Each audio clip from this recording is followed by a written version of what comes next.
Ça va? Alors maintenant, je vais vous parler un peu plus de physique quantique.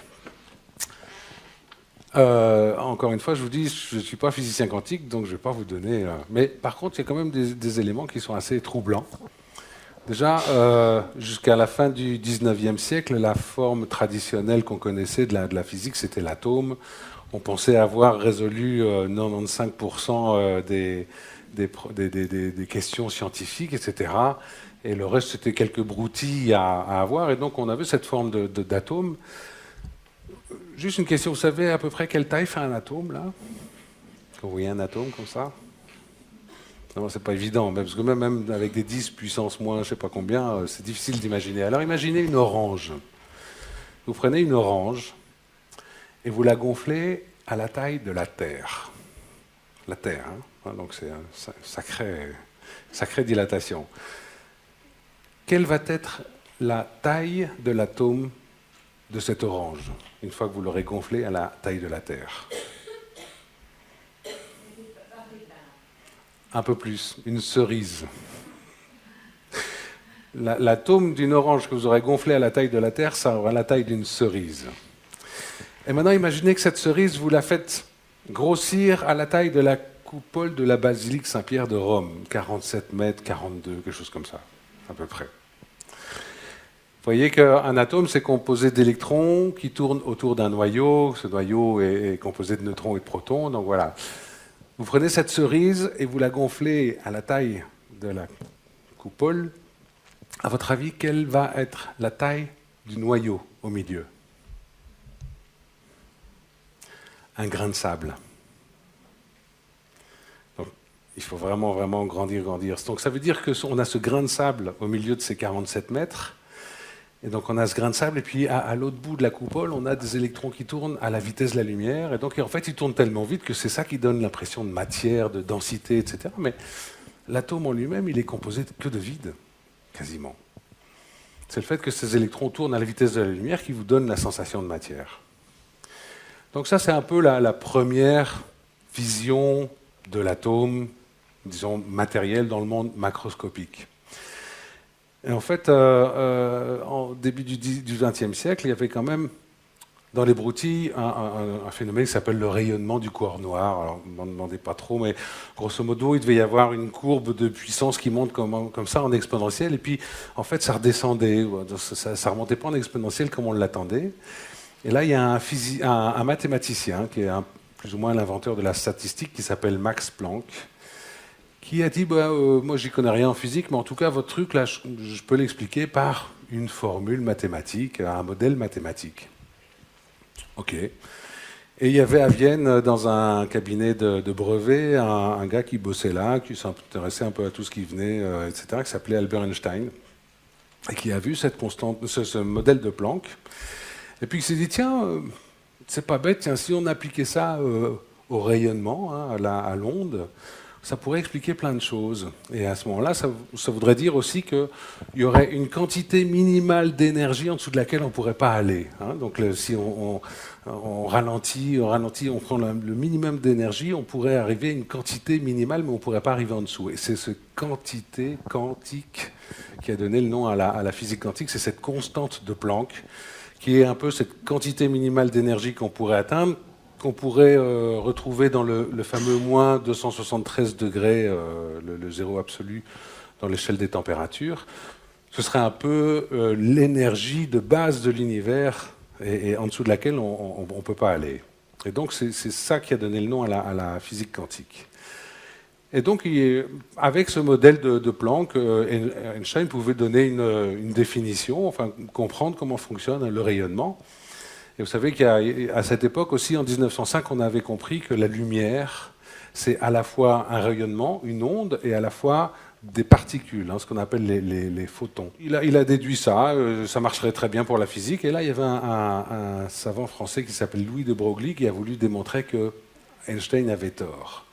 Et donc, il est parti dans des expériences avec un système où il y a deux fentes. Et là, il faisait passer des billes d'abord pour avoir des particules. Après, il faisait passer des rayonnements, etc., de la lumière, du laser, etc.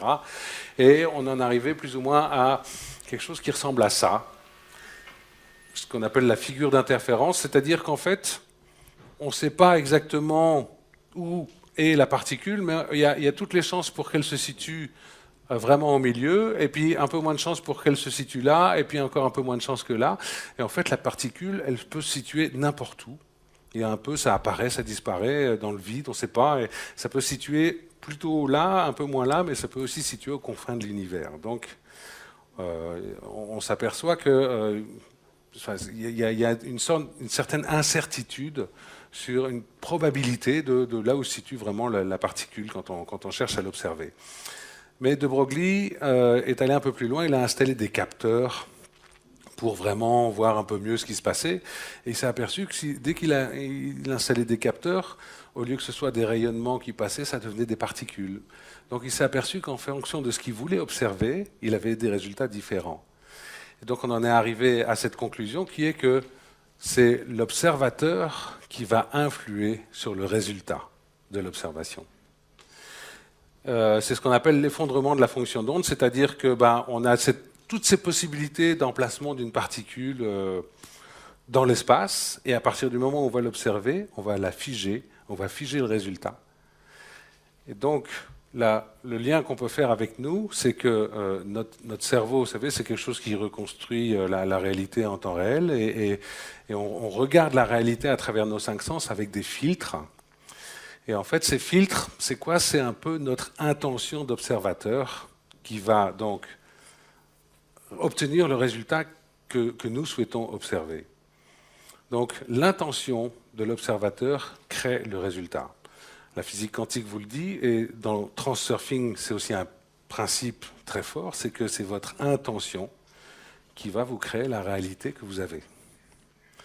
Alors maintenant, comment maîtriser l'intention? On va voir qu'il y a des éléments après qui permettent d'avoir accès à cette intention.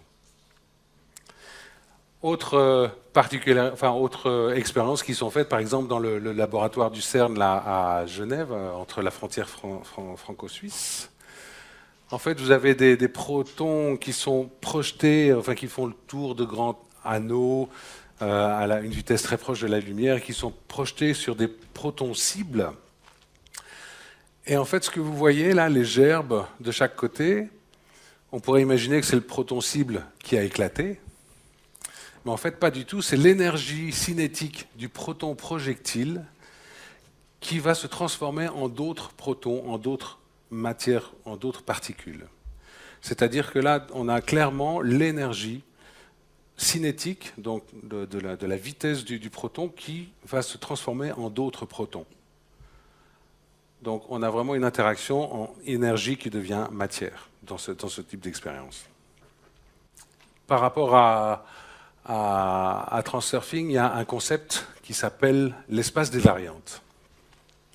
L'espace des variantes, c'est quoi? C'est justement cette matrice énergétique à partir de laquelle se crée la réalité, se créent les particules. Et cet espace des variantes, c'est un champ où tout est possible. Et en fait, à la limite, nous choisissons ce que nous désirons pour nous. Et donc, on peut le comparer avec un espace de supermarché. Il suffit, dans ce champ, dans cet espace des variantes, de dire, tiens, pour ma réalité, je veux ça, et puis je veux ça, et puis je veux ça. Donc, vous pouvez choisir ce que vous voulez. Et vous pouvez, à ce moment-là, créer la réalité que vous voulez. Il y a une chose que vous n'avez pas le droit de faire, c'est de commencer à critiquer ce qu'il peut y avoir là-dedans. Par exemple, vous pourriez dire, oui, c'est bien, alors il y a du ketchup, il y a du sel, il y a des pâtes et tout, mais alors par contre là-bas il y a de la bière, il y a de l'alcool, et moi c'est intolérable. On ne peut pas laisser de l'alcool dans un supermarché, il y a des enfants, et puis c'est une drogue, c'est un fléau, etc., etc. Et vous pouvez faire un grand scandale, et quelque part vous allez commencer à avoir beaucoup d'importance, à mettre beaucoup d'importance là-dedans, et ce qui se passe à ce moment-là, c'est que vous avez les forces d'équilibrage sous forme de deux mastocs là, qui arrivent et qui vous ramènent à la sortie. Donc, dans ce supermarché, vous pouvez choisir ce que vous voulez, mais vous n'avez pas le droit de dire « ça, j'en veux pas ». C'est là, et on n'y peut rien de toutes les manières. Et à partir du moment où vous allez vous mettre en rébellion contre certains aspects de ce supermarché, vous allez provoquer les forces d'équilibrage parce que vous aurez apporté beaucoup d'importance à ça. C'est comme si j'étais dans une exposition, là, tiens, c'est joli, là, puis enfin, on est dans une conférence sérieuse. Excusez-moi, hein, j'ai un micro, il y a des caméras, vous voyez, on est tous sérieux. Et regardez ce qu'ils nous ont collé, là. C'est quoi ce vélo, là? Mais c'est quoi ce vélo? Vous pouvez m'enlever ce vélo, s'il vous plaît, là? Et si je commence tout d'un coup, en tant que participant, par exemple, à crier, etc., il y a toutes les chances pour qu'on me dise, écoutez, vous seriez mieux dehors, allez donc dehors. Donc, voilà. On accepte ce qu'il y a dans cet espace des variantes, on prend ce dont on a envie et on laisse le reste. Voilà. C'est un peu cette règle par rapport à Transurfing. Et il y a une photo que j'aime bien pour symboliser cet espace des variantes. En fait, nous faisons tous partie de l'espace des variantes. Nous sommes tous unis dans cet espace. Une autre constatation de la physique quantique, c'est que si vous prenez deux protons jumeaux dans un noyau, là, puis que vous les séparez, même à 200 km de distance, ils vont toujours tourner en synchronicité. Ils sont toujours synchro. C'est-à-dire que même l'espace des 200 km, on pourrait détecter un léger délai parce que la vitesse de la lumière serait soi-disant la vitesse maximum possible. Mais en fait, non. On se rend compte qu'ils sont en parfaite synchronicité, ça veut dire que toutes les notions de séparatisme qu'on peut avoir dans notre monde macro, où on a l'impression qu'on est tous séparés les uns des autres, etc., toutes ces notions sont caduques. Donc nous sommes vraiment dans un espace des variantes, nous sommes tous reliés, nous avons tous la possibilité de choisir ce dont nous avons envie. Et ce concept chez Transurfing est très important. Et par contre, l'acceptation de ce qui est, ça fait aussi partie du concept Transurfing pour éviter justement ces forces d'équilibrage.